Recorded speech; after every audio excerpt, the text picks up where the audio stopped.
అందమైన double bedroom house కోసం చూస్తున్నారా? అయితే ఈ వీడియో మీకోసమే. పూర్తి డీటెయిల్స్ కోసం వీడియోని చివరి వరకు చూడండి.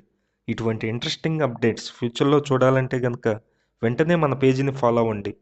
తూర్పు ఫేసింగ్‌తో విశాలమైన హాలు, డైనింగ్ ఏరియా, దేవుడి మందిరం అండ్ టీవీ యూనిట్ కబోర్డ్‌తో double bedroom speciality bank loan సదుపాయం కలిగిన హౌస్ సేల్‌కుంది. ఓపెన్ కిచెన్ అలాగే ఇంటెదురుంగా 33 అడుగుల రోడ్డు స్పెషాలిటీ కూడా ఉంది. టోటల్‌గా 112 గజాల్లో ఈ హౌస్ కన్‌స్ట్రక్షన్ చేశారు. హౌస్ కాస్ట్ వచ్చి 72,00,000 చెప్తున్నారు. రేట్ అయితే మాట్లాడుకోవచ్చు. విజయవాడ నగరంలో పైపు రోడ్ సెంటర్‌కి 1 కిలోమీటర్ డిస్టెన్స్‌లో ఈ హౌస్ అయితే సేల్‌కుంది. హౌస్ నచ్చినట్లయితే గనక స్క్రీన్ మీద కనిపిస్తున్న నెంబర్‌కి ఫోన్ చేయండి. అలాగే మీ ఫ్రెండ్స్ అండ్ ఫ్యామిలీకి ఎవరైనా ఈ బడ్జెట్‌లో హౌస్ కావాలని చూస్తున్న